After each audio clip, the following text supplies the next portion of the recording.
आप सभी को स्वागत है नेट जेआरएफ अचीवर्स चैनल को। आज हम जो है कहानी संग्रह का यूजीसी नेट के अंदर जो कहानी संग्रह लगा हुआ है उसमें से जो पहला कहानी है चंद्रदेव से मेरी बातें कहानी के ऊपर चर्चा करेंगे। इसके जो कहानीकार हैं बंग महिला, उनको राजेंद्र वल्लभ घोष के नाम से भी जाना जाता है।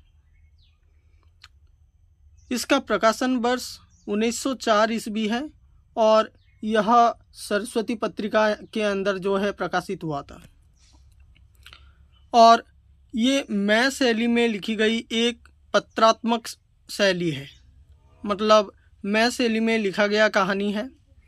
और ये भी पूछा जाए कि ये चंद्रदेव से मेरी बातें किस शैली में लिखा गया है तो आप निसंकोच होकर के बोल सकते हैं कि पत्रात्मक शैली में लिखा गया है। इसके प्रमुख पात्र में जो है स्वयं लेखिका ही जो है पत्र लिखते हैं चंद्रदेव को। तो इस तरह से प्रमुख जो है कहानी का प्रमुख अंश हम जो है चर्चा किए। कहानी के विषय के ऊपर चर्चा करते हैं और कहानी का विषय क्या है वो जानने की कोशिश करते हैं। कहानी के विषय के अंदर जातिगत पक्षपात का जो है व्यंग्यपूर्ण चित्रण किया गया है। जाति किस तरह से इस कहानी में उभर करके आता है, यह जो है प्रमुख विशेषता यहाँ पे बताया गया है। यहाँ पे बेरोजगारी का भी चित्रण हुआ है या बेरोजगारी किस तरह से एक समस्या बन करके सामने उभर करके आया है उसका सविस्तार वर्णन किया गया है। समाज में नारी की बदलती हुई तस्वीर को यहाँ पे प्रस्तुत किया गया है और उसके साथ साथ कलकत्ता का एक जो है खासियत को भी इस कहानी के अंदर आपको देखने को मिलेगा। एकता का सूत्र में बांधते हुए इस कहानी को अग्रसर किया गया है या आगे की ओर बढ़ाया गया है। पदोन्नति के लिए सिफारिश और चाटुकारिता का भी चित्रण इस नाटक में देखने को मिलता है कि पदोन्नति किस तरह से होता है, पदोन्नति होने से क्या लाभ होता है, क्या हानि होता है, इसके अंदर देखने को मिलता है। समाज में फैली गरीबी एवं महामारी के ऊपर व्यंग्यपूर्ण जो है पत्रात्मक शैली में इसको प्रस्तुत किया गया है। भ्रष्टाचार का चित्रण, उसके साथ साथ तत्कालीन सरकार के न्याय व्यवस्था एवं पेंशन पर व्यंग्यपूर्ण कटाक्ष जो है भाव यहाँ पे प्रस्तुत किया गया है, जो कि रंग भेद एवं पक्षपात के ऊपर भी एक नज़र डालता है। उसके बाद सरकारी मिशन और कमीशन के उपयोगिता पर सवाल या महत्वपूर्ण सवाल को जो है बंग महिला उठाते हैं। पुरातन परंपरा और प्रकृति से छेड़छाड़ पर व्यंग भी जो है यहाँ पे देखने को मिलता है।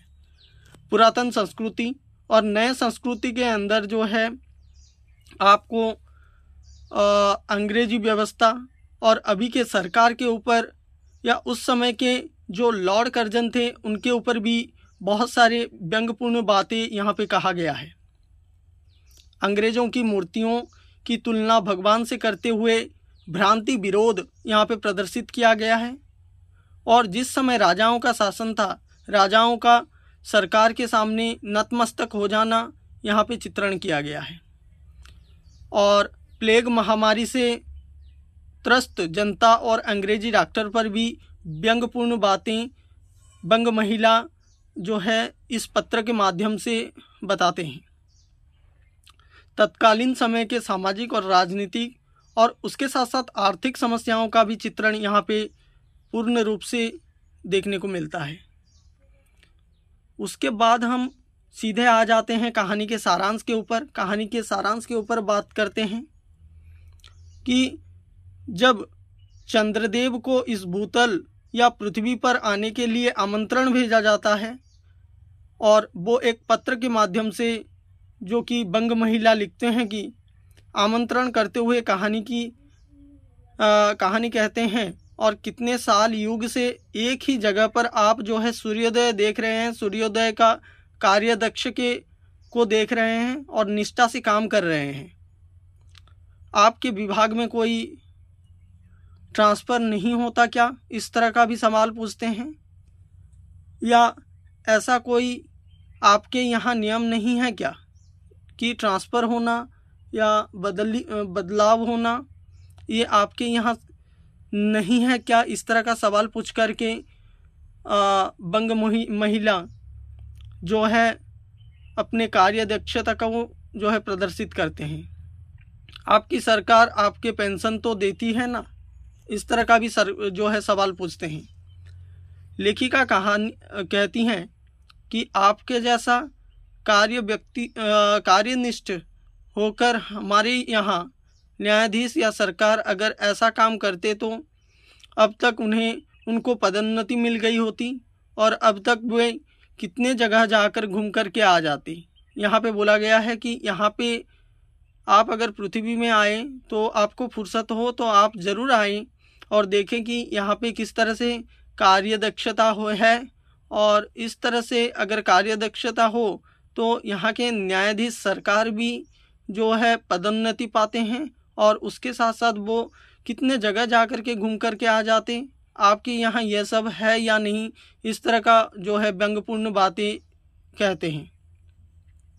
हमारे यहाँ की सरकार का लाभ देकर देश के जंगल पर्वत जाकर घूम आ जाते हैं, और ऐसी सुविधा आपके पास है कि नहीं, वृद्धावस्था में आपको पेंशन मिलता है कि नहीं, इस तरह की भी बातें जो है कहते हैं। लेखिका ने हमारे देश की सरकार व्यवस्था और यहाँ के काम करने वाले सरकार की कर्मचारियों पर व्यंग करते हुए बहुत सारे कटाक्षपूर्ण बातें भी कही हैं। यह सब सवाल करते हुए लेखिका अचानक चंद्रदेव से क्षमा मांगते हुए कहती हैं कि मुझे क्षमा कर दीजिए, लेकिन आपको तो इन सभी चीज़ों की ज़रूरत ही नहीं है, क्योंकि आप तो अमर हैं, आपको अमरता का वरदान मिला हुआ है। तो आप सभी को समझ में आ रहा है तो लाइक शेयर एंड सब्सक्राइब करना ना भूलें।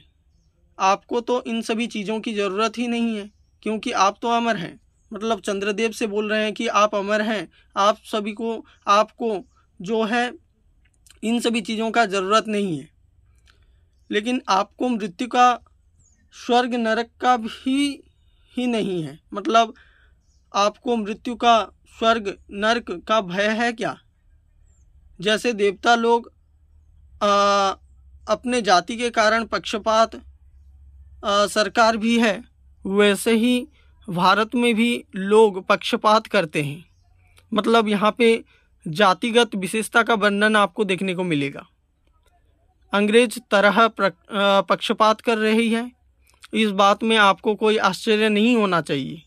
कि दूसरी बात कहना हो तो आपको अगर अंग्रेज जाति की सेवा करना आपको स्वीकार हो तो एक निवेदन कर दीजिए, आधुनिक भारत के प्रभु लॉर्ड कर्जन को भेज दीजिए, जिससे आपको नम्रतापूर्वक आह्वान करना है।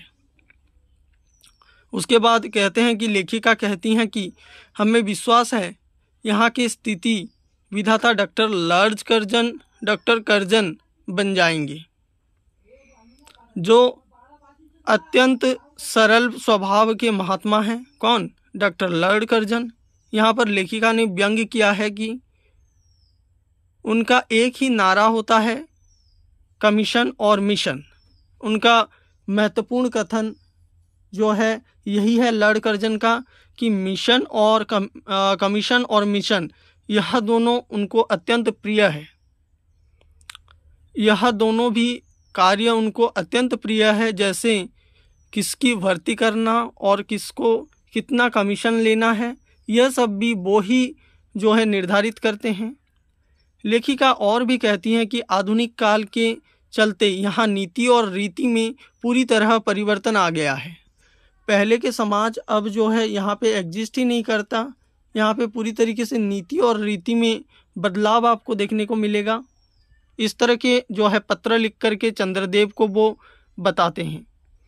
इस बदलाव में आकाश पाताल का अंतर भी है।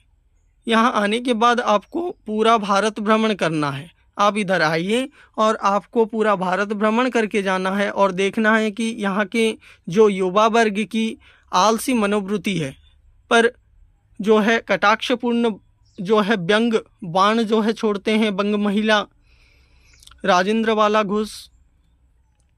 यहाँ के युवा को किसी और से कोई लेना देना नहीं है, वो स्वयं में ही मस्त हैं, वो अपने आप डूबे हुए हैं।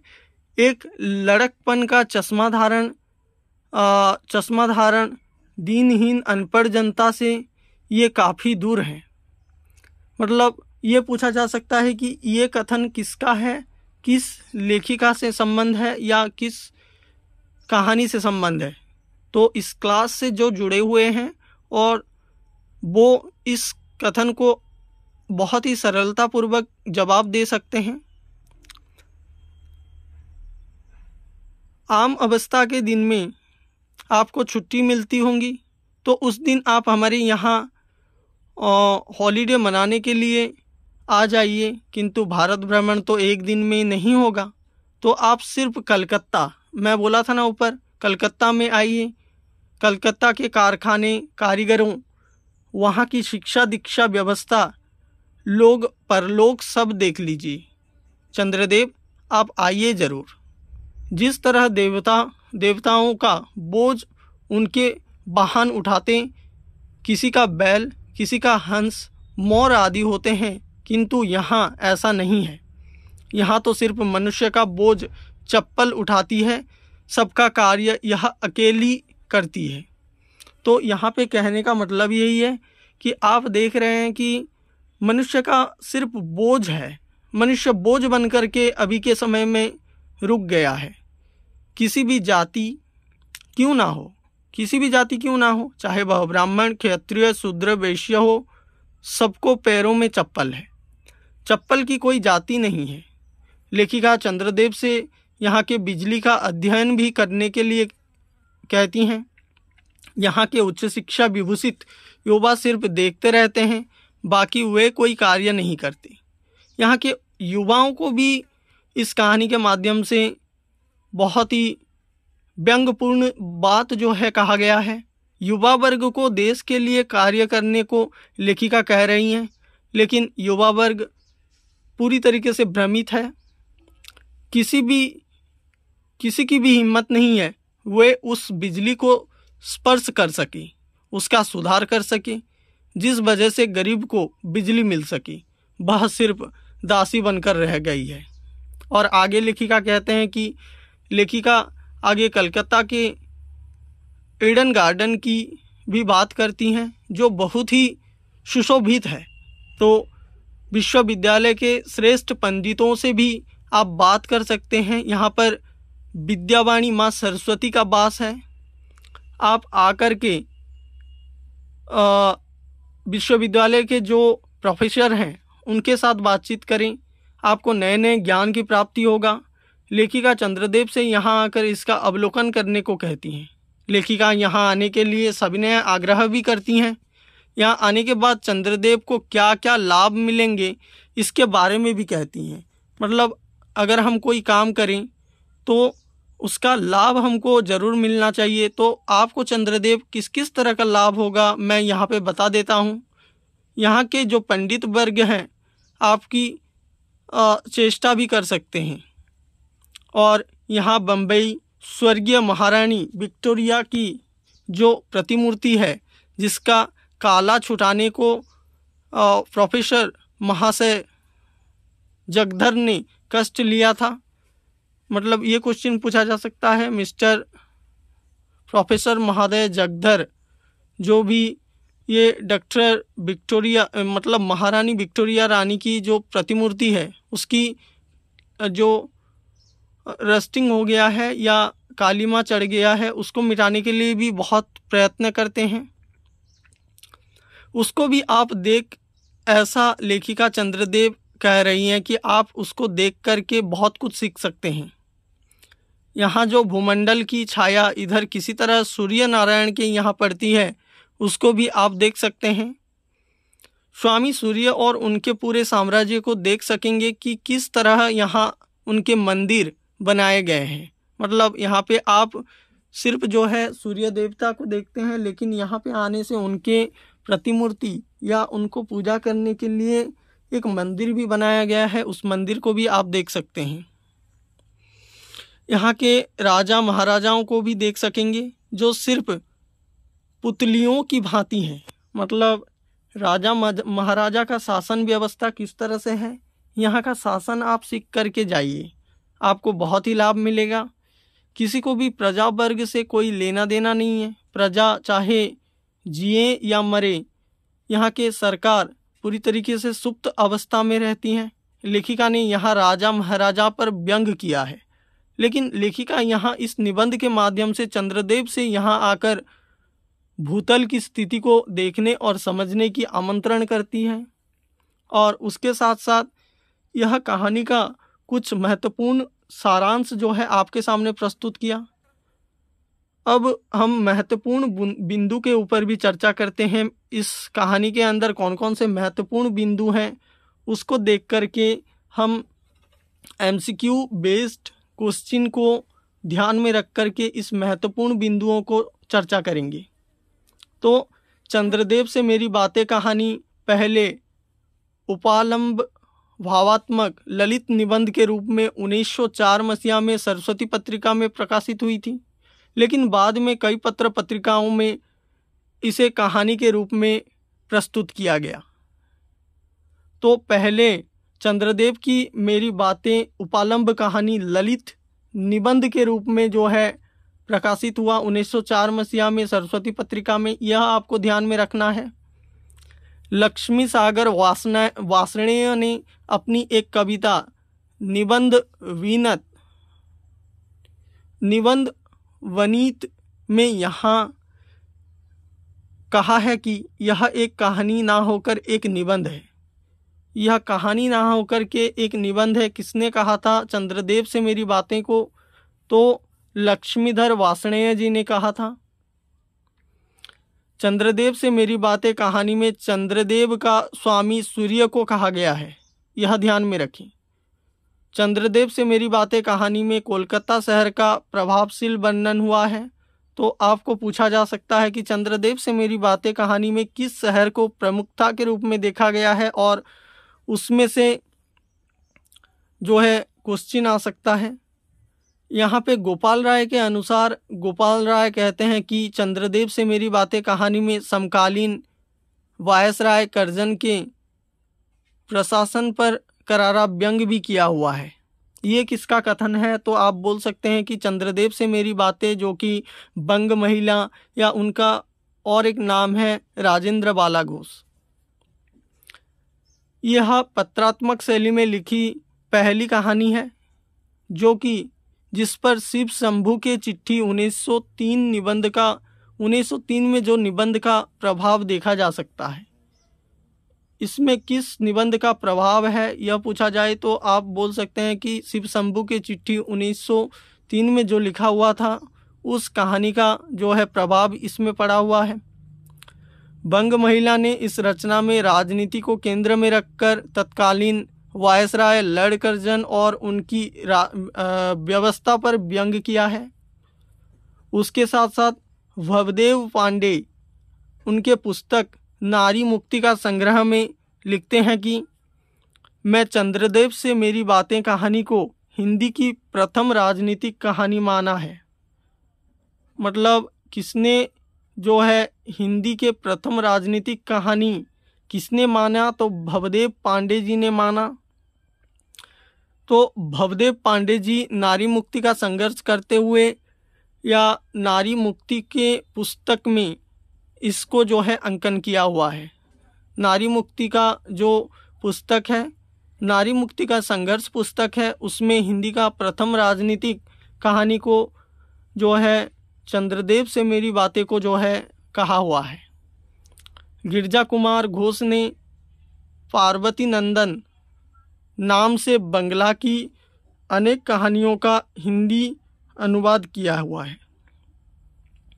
तो आपको यह कहानी अगर पसंद आया होगा तो चंद्रदेव से मेरी बातें जो है कहानी संग्रह मतलब किस में प्रकाशित हुआ था? तो इसमें जो है सरस्वती पत्रिका में प्रकाशित हुआ था, ये आपको ध्यान रखना है।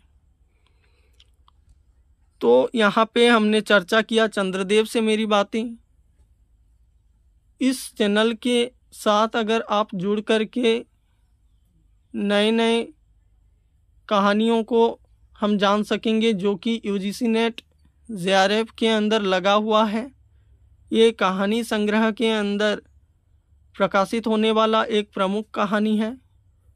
तो इस तरह की कहानियों को आप इस रूप में या इस तरह से वस्तुनिष्ठ के रूप में पढ़ना चाहते हैं और एक सफल विद्यार्थी बनना चाहते हैं तो इस चैनल को लाइक, शेयर एंड सब्सक्राइब करना ना भूलें। फिर से मिलते हैं एक नई विषय के साथ, तब तक के लिए धन्यवाद।